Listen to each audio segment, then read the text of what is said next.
On today's show, we're going to talk about the goaltending challenge and the veteran success that led to, wait for it, a win over the Vegas Golden Knights.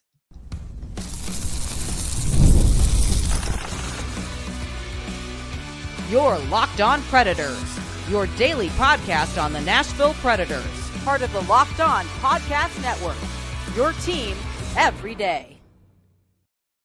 Happy Wednesday, everyone. Welcome to the Locked On Predators podcast. Thanks so much for making us your first listen of the day. We are, of course, your free daily Nashville Predators podcast. We're a part of the Locked On Podcast Network, your team every day. Want to kick off this Wednesday game-winning recap. You all, we have not had many of those, and just leave the Wednesday part out, and we still haven't had very many of those, but we do want to shout out our Locked On Predators insiders and our everydayers for tuning in each and every Monday through Friday to talk Nashville Predators hockey with us. You all have been there for the losses. Let's spend a little time together today talking about a win.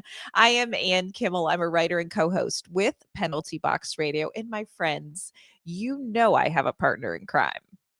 You do. I'm Emma Lingen, and I'm the Predators site editor and reporter for the Hockey News. Well, maybe no crime spree tonight, Emma, because there was a win in Nashville. And so Emma and I were like, maybe we won't turn into vigilantes this evening. Not tonight. Not tonight. Not tonight. On today's show, we are going to recap what really was a surprising game against the Vegas Golden Knights for the Nashville Predators, including our one word to describe the game. We're going to, share some numbers with you. We're also going to talk about an interesting evening in net for the Nashville Predators. Before we dive into all of that, want to let you know today's episode is brought to you by Game Time. Download the Game Time app, create an account, and use code LOCKEDONNHL for $20 off your first purchase. Emma, it feels like it's been a while, and I'm going to be honest with you, didn't see this game recap coming with the vibes of a win, but here we are. Nashville got a 5-3 win over the Vegas Golden Knights, who, by the way, going into the game last night, tied for top points in the NHL. Okay. All right. Again, this is sure. I mean, this team, experienced Nashville Predators hockey, people. You win over teams like Vegas, like Dallas, like Winnipeg, like Colorado, and then you lose to Montreal and Ottawa. Yeah. And we've got two coming up against San Jose, so buckle up, friends. And Chicago. Chicago. Yeah, anything could happen. And literally anything did happen. There was very little about this game that went the way that I thought that it would, from goaltending to who was in the net to who scored the goals to shots on goal. We're going to talk about all of it. But before we dive into the details, we always, of course, kick off our game recaps with one word to describe the game. Emma, how would you describe this 5-3 win over Vegas in one-ish words? Mine actually is one word today. I'm very proud of myself. Nailed it. My one word is do-over, because what did we talk about after the loss to the Washington Capitals on Saturday? We were saying they did all the right things. Nashville did all the right things. They were the better team.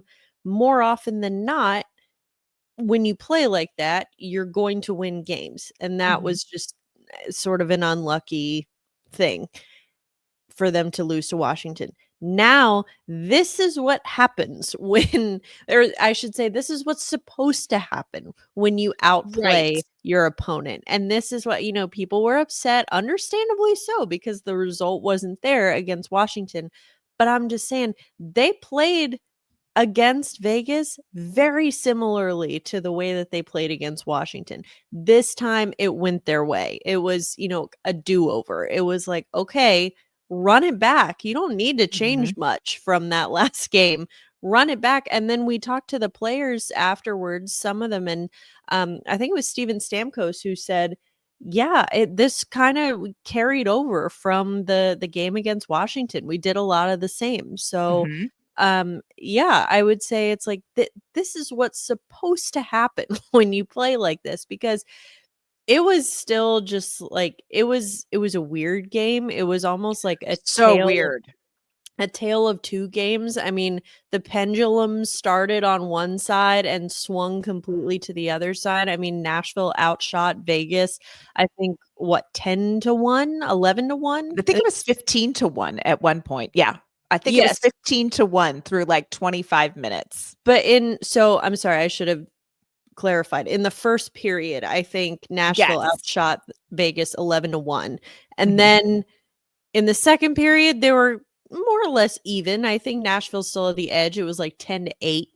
And then the third period, Vegas outshot Nashville. It was like 10-1 at one point. I don't remember what it was Mhm. at the end, but still, like, Vegas had the heavy advantage. So Nashville definitely did let Vegas get back into this one in the second Oh, period. I would say girl. midway through the second period, but they were able to hold on and they were able to get it done. So yeah. When Vegas scored to make it 4-3 towards the end of the third period, I was like, this is now a 1-goal, 2-ulcer game. Like, Yes. this is not what we wanted. My one word to describe this game is a movie, and I've talked about this movie before, Guardians of the Galaxy. I went to see Guardians of the Galaxy under duress. Didn't really want to go, but my kids and my husband really, really wanted to go. And I was like, I don't really want to go, but I'll go because that's what I do. You know, that's my job. Go to the movies and make family memories. And I got there and I was like expecting to hate it. I mean, it's got a talking raccoon in it. This is not my genre, people. And I got so sucked in and I was like, this is such a great movie. And then at the end where Groot, look, it's a spoiler alert already, where Groot protects them and then he explodes and you just have these little Groot pieces. I'm like, this is the worst thing that's ever happened to me. But in the end, I got done and I was like, I've been up and down and all around. And it's Guardians of the Galaxy has to be one of my top 5 movies. Like, I wanted nothing to do with it. And then in the end, I was like, oh my gosh, I'm so glad I was there. That's how I felt about this Vegas game. Like, driving downtown to cover this game, I'm like, well, this is going to be this is going to be a movie with a talking raccoon, y'all. And it ended up being a really interesting game. It really was. We of course reach out to our insiders and ask for their one word. I love Rebecca's one word. She says, "My one word, not a word, just an exhale of relief that this ended with a win." Oh, yes, cuz there was a moment, Rebecca, like where collectively all of Nashville was like, this cannot be happening. Corey's one word is a movie quote.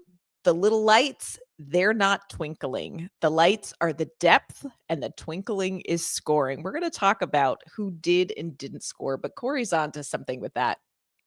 Dustin said it was a nice win, but should have never been that close. My one word tonight is Ninja Turtles. When the Preds get a decent lead, the offense disappears and they throw on their turtle shells and turtle the rest of the game.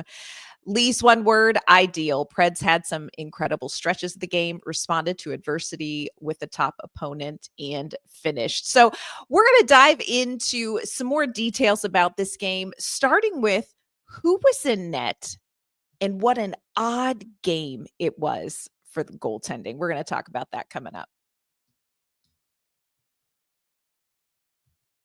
Today's episode is brought to you by our great friends at Game Time. If you are looking to make some great memories in 2025 with a live concert, or maybe taking your family to a sporting event, or of course, taking a trip to the theater, you want to check out the great deals available at Game Time. Right now, Game Time has made it even easier to get tickets for your favorite events with this new feature. It's called Game Time Picks.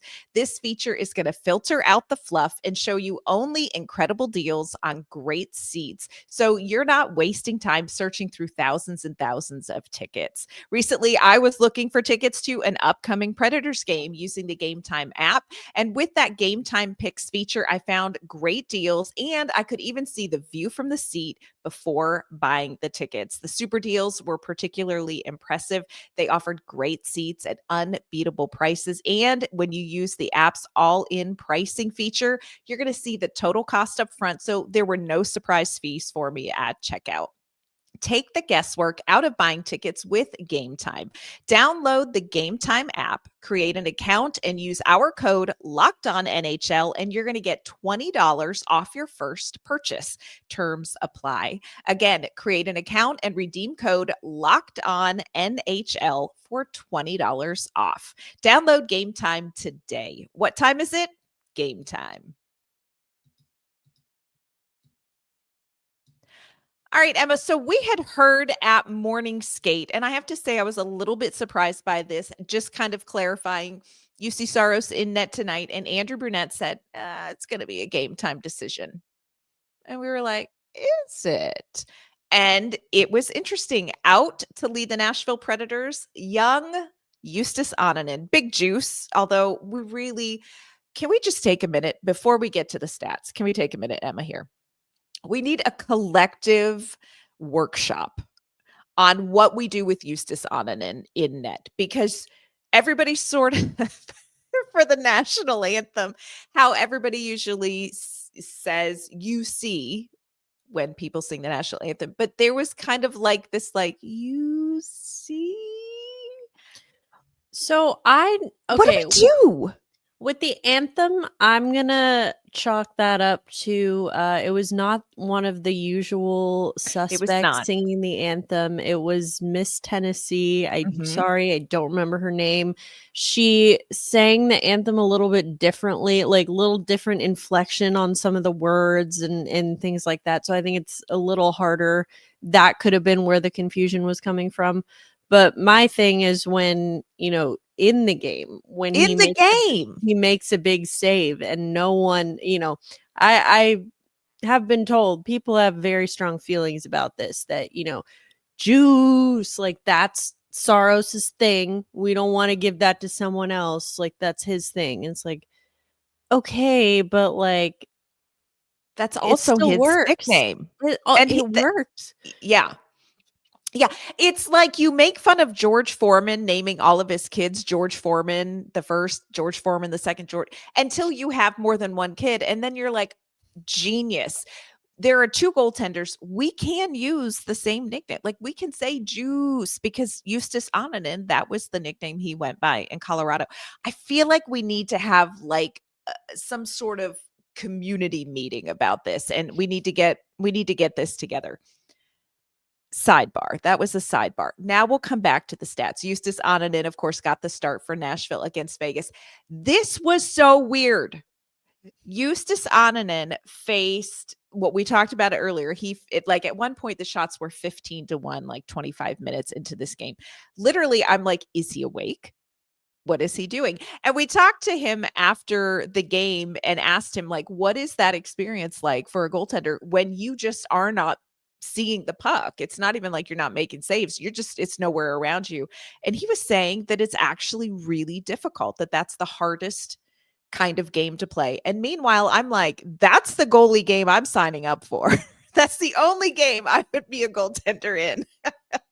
Yeah, no, that's definitely a thing. Goaltenders, it's really hard for them when they don't see action for a while. And then all of a sudden they do. And, it kind of, you get lulled into submission a little bit there. So it makes it a little bit more challenging. And I just know from years talking to UC Saros, he says the same thing. So definitely a challenge for him early in that game. He was certainly tested late and, weathered the storm there. But I think that Vegas ended up scoring 2 goals on their first 6 shots, I think. So it was a little like, Justus, yeah, the numbers aren't going to be great.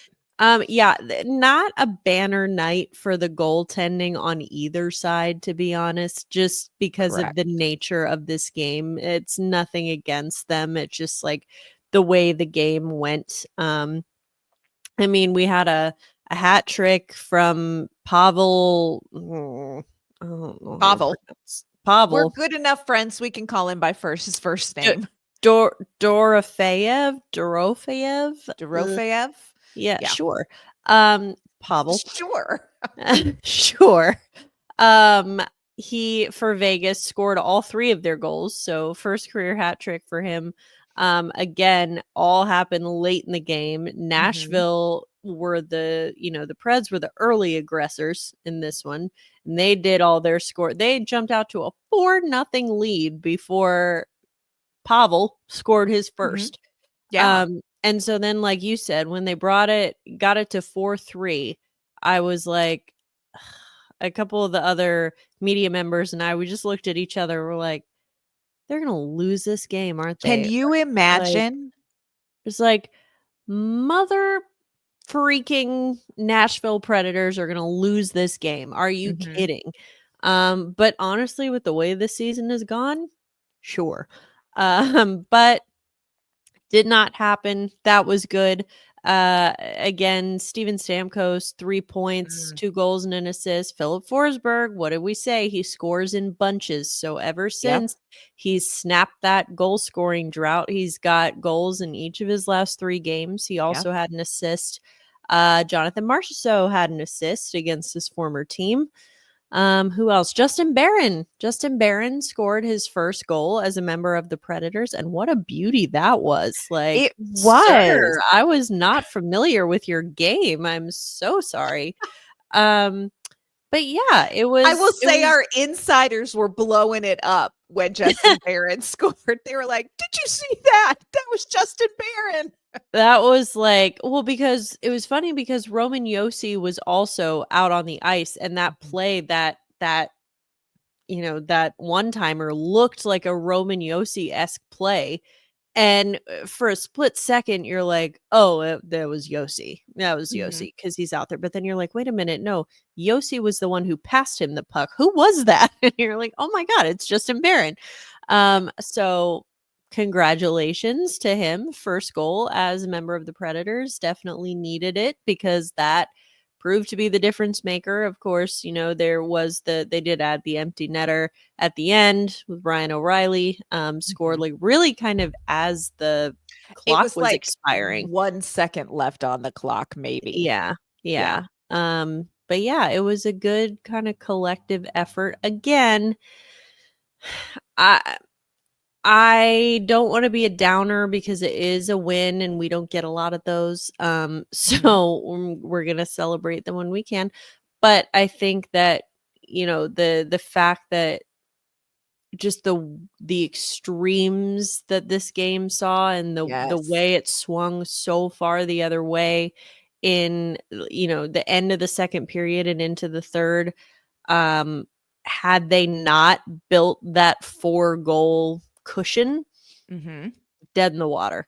Yeah. And even when they had the 4-goal cushion, we thought they might be dead in the water. Yeah. So it's, definitely things to improve on. It was not perfect by any means. Would like to see a little bit more of a consistent effort throughout the game, and not these stark extremes at one end or the other. But you know what? A win's a win, and it worked for them. So Yeah. They've been very hard to come by. It's interesting, we got to talk to Marchessault and Stamkos and Annunen post-game, and it's interesting to me, Emma, because I really do think this team has so been affected by the season, and I know that seems like an obvious statement, but I think it's almost haunting. Like, they just can't seem to shake some of the cobwebs of what they've been through, because I think it's so rocked a lot of individual players, the way that this team struggled so much and for so long and not gotten results even when they performed well. And just some of the comments from Stamkos, from Marchessault, I think this team, it's going to be such a challenge for this team to get to a point where they can shake off the kind of turmoil, the emotional cobwebs of what they have been through. And I wonder, Andrew Brunette talked about, having that 4-goal lead gave them some confidence that they needed early. And I think this is a team that still needs confidence early. And I think that confidence can be eroded. And one of the things that you see in teams that are able to compete through the regular season and into the postseason is an attitude. It's a confidence, and it's not done till we say it's done. And I think this Nashville Predators team, they still just don't have that. Like, they have the work ethic, they have the commitment, they have the drive, they have the desire, but I think they are haunted by what they have been through this first half of the season still. Yeah, for sure. I mean, it's similar to what I was just talking about, that it's like you get to a point where you have a 4-0 lead in the second period, and you think with any other team, you'd think like, okay, this feels pretty. I mean, it's not over till it's over, but you feel good. You feel Yeah. confident. Yeah. With this team, they were up 4-0. And all of us who've been slogging through this season with them are like, just wait. Just wait. It's not over I yet. We know. don't know. Like, no lead is safe, which, I mean, that's true in any case, but it feels different with this Yeah. team. And, like you said, we talked to Stamkos afterwards, and he was talking about how, the belief in the group that they have has never, that he's never questioned that. Mhm. Like, there's always been the belief in what they can do, because, like, look, I think what he said is, like, at the end of the day, we're professional athletes. We come, we play, we try to win. Like, that's what we do. And so it's that they don't have any other option. And so that's for all you people out there who are saying they should be tanking and trying to lose games. It They're will not never going to do that. happen. Nope. No. And so, yeah, it's just like, it's hard because especially when, like what we were talking about against Washington, when they're like, we're doing the things, we're doing all of the right things, and the results aren't there. Side note, on a related note, actually, guess how many posts the Nashville Predators hit against the Vegas Golden Knights? I don't think they hit one. I was like, 0.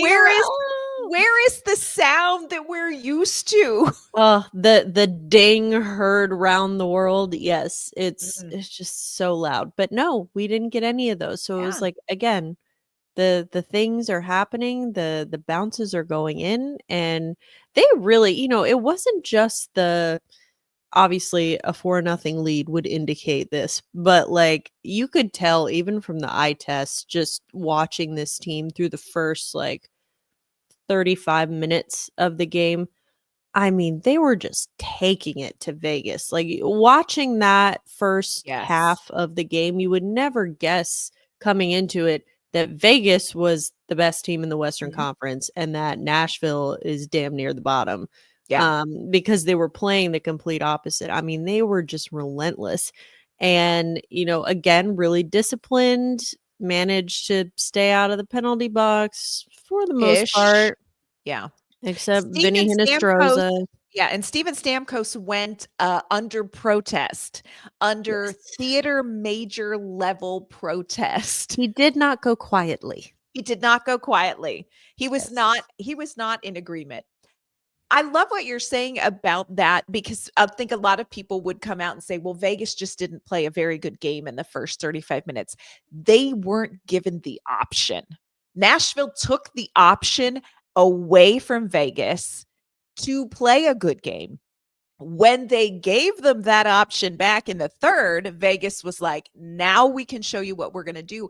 But they never gave Vegas the chance to play well in the first. Exactly. Because Vegas, you don't get to be the best team in the Western Conference without being opportunistic and taking advantage of Yes. those opportunities. And like you said, Nashville they didn't let them get a word in the first 35 minutes. But as soon as they did, just like you're saying, that's what makes a good team. That's what makes a really good team, is that they can pounce on those opportunities. And that's exactly what they did. All of a sudden, it was 4-0. Now it's 4-3. Like, that is a sign of a good team, and they battled and they took advantage of those opportunities. But again, Nashville needs to be, they were really good in the first 35 minutes about limiting those opportunities, and or really just stifling them and taking them away entirely. And that started to, you could feel after that first goal for Vegas, especially, well, the first two, they came so quickly. They did. It was 2 goals within 5 minutes in the second period, that you could kind of feel the air get sucked out of the Predators a little bit. And that was when you started to feel like, okay, buckle up. 2-goal lead is the most dangerous lead in sports. And so that's what they had until the end. Then it was a 1-goal lead. And we're like, oh, Lord, if this goes to overtime, like, Just, I swear. I don't know if I can do it. I don't know if I can do it. Yeah, it was, and that's the moment when, that's what I'm saying when I say it feels like this team can't quite shake this rocky start. Like, mentally, they're having trouble shaking it. Coming up, we are going to talk a little bit more about this win and about the significance of this win. And we're going to hear from Andrew Brunette. Today's episode is brought to you by our great friends at Indeed. Hey, if you just realized your business needs to hire someone yesterday, you're going to be struggling to find amazing candidates fast, but don't worry, we have the solution. Just use Indeed. When it comes to hiring, Indeed is all you need. Stop struggling to get your job post seen on all these other sites. Indeed's sponsored jobs put your post at the top of the page and help you reach the right candidates faster. It's tough when your business is in that spot where you need the right hire, like yesterday. The pressure's on, and every day without the right person feels like a setback. That is exactly when Indeed's sponsored jobs come in handy. They make sure your post is seen by the right candidates right now. Right now, you can speed up your hiring process with a $75 sponsored job credit. Just go to Indeed.com/locked on right now and support our show by saying you heard about Indeed on this podcast. Terms and conditions apply. If you're hiring, you need Indeed. All right, Emma. Yeah, it was a wild game. It was a wild win, and I think that's the key right now. Is it was a win. I wish that Nashville had played with more consistency. Andrew Brunette talked about that in the post game. Like, he could see the team in the third period. They would get the puck to the red line, and then they would back off again and just let Vegas go again and go again. It's kind of that turtling that we talked about earlier. Nashville needs to get the confidence to not do that. Even when it's a 1-goal game, you still got to attack. Like, you still have to do the things that brought you success before. And we watched them not do that in the third period. In a game that we thought would be so lopsided in shots on goal, it ended up, I think, 23-22. Yeah, 23-22. Because the third period, it was all Vegas all night. And the Predators, fortunately, were able to withstand it and get the win. Speaking of the win, Emma, this was the Nashville Predators franchise's 1,000th win last night, and really came on a great night. Of course, today they are celebrating the Golden Hall. They're inducting David Poile, Pekka Rinne, and Shea Weber into the Golden Hall, the Hall of Fame for the Nashville Predators. So it was cool. A lot of former players were there.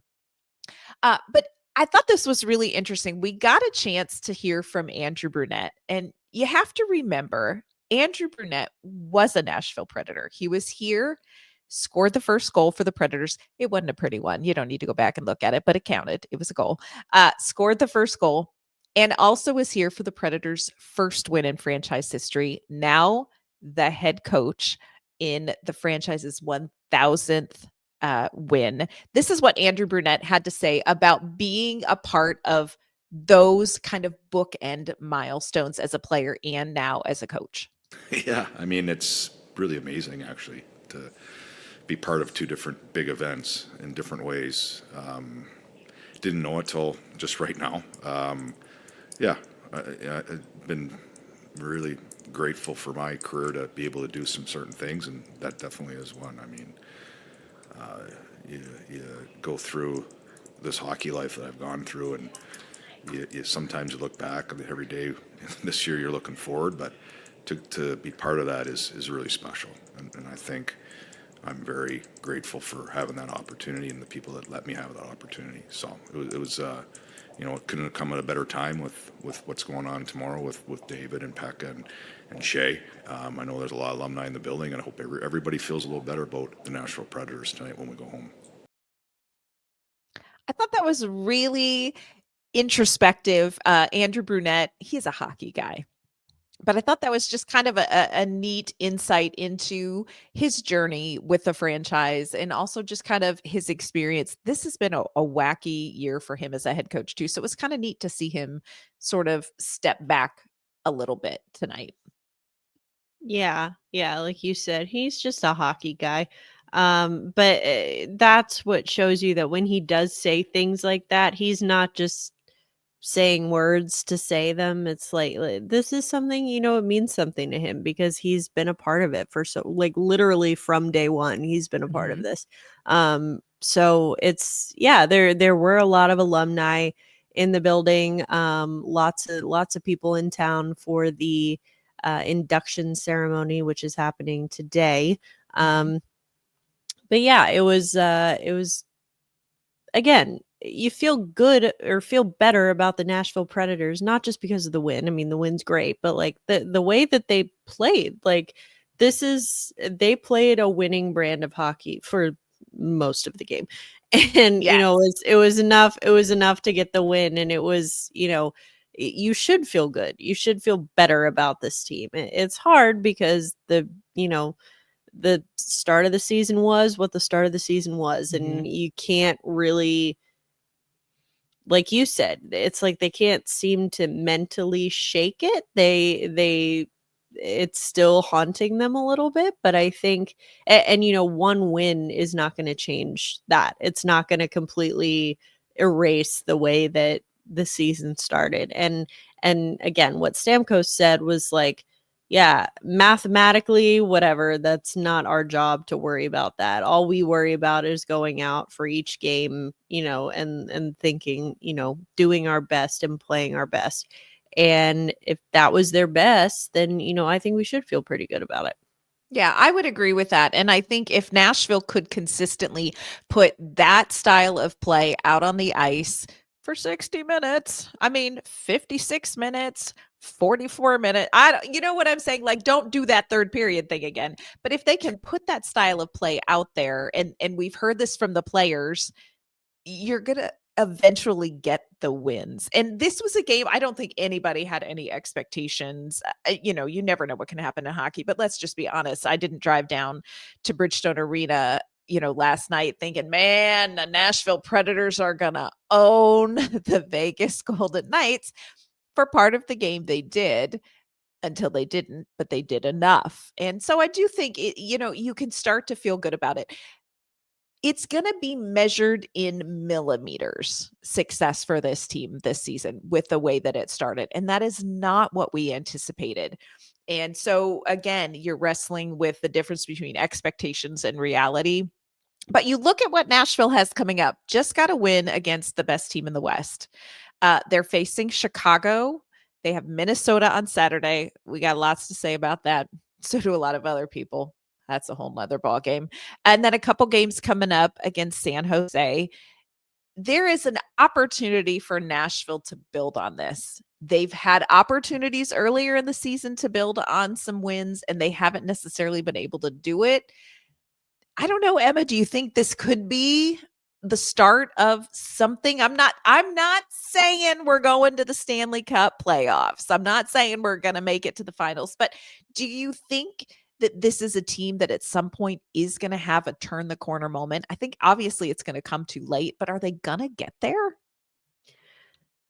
If this season has taught me anything, it is not to make those kinds of predictions, because how many times already, I mean, going back to what I said before, sure, this Sure. team beats Dallas and Winnipeg and Colorado and Vegas, but then they can't get it together against Montreal or, one of the bottom dwelling teams in the East. So, but when, it's almost kind of like fool me once, because it's like Mhm. we thought when they beat Dallas, oh, this is a turning point. When they beat Winnipeg, oh, this is a turning point. When they beat Colorado, oh, this is the turning point. I'm not doing that again. I'm not falling into that and Yeah. saying this is the turning point. Now, I'm not saying it's not, but I'm saying I'm not going to be again, until they can start stringing consistent wins together, or not even just wins, but consistent, strong Mhm. performances together for 60 minutes, then it's hard for me to look at one game and say, yes, this is it. This is the Mhm. turnaround moment. I just don't see it for this team. I don't see them having a canceled U2 concert, like defining Right. moment in their season. Eh, I could be wrong. I hope I am, honestly. I hope I'm wrong. But and we know how much I hate to be wrong.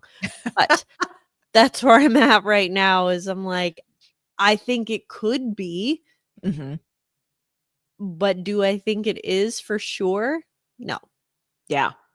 And again, I think for me, it comes back to sort of the emotional hangover, the difference between expectations and reality for individual players that leads to kind of this collective hangover. And maybe they'll shake it. Maybe they'll find the Alka-Seltzer and they'll shake it. I don't know. We're going to have to wait and find out. Of course, they do have a game coming up tomorrow night against the Chicago Blackhawks. On tomorrow's show, Emma is going to be joined by Jack Bushman. He, of course, is the host of Locked On Blackhawks. They're going to preview that game for us as well. Always an interesting matchup. This is like the rivalry that will never die. It will never die, which is kind of a fun one to have going on. So we'll see. We'll see how that game all pans out, but we'll get you ready for that too. Before we log off on the show for today, though, Emma, will you let everyone know where they can find you and your work? You can find me on social media at Emma_Lingen, and you can find my work at the Hockey News. And you can find me on social media at AnnK_Mama on Ice. You can find my work with Penalty Box Radio as well. That is going to do it for this Wednesday game-winning recap episode of the Locked On Predators podcast. Thanks so much for making us your first listen of the day. We will be back tomorrow with that Chicago Nashville game preview. We'll see you then.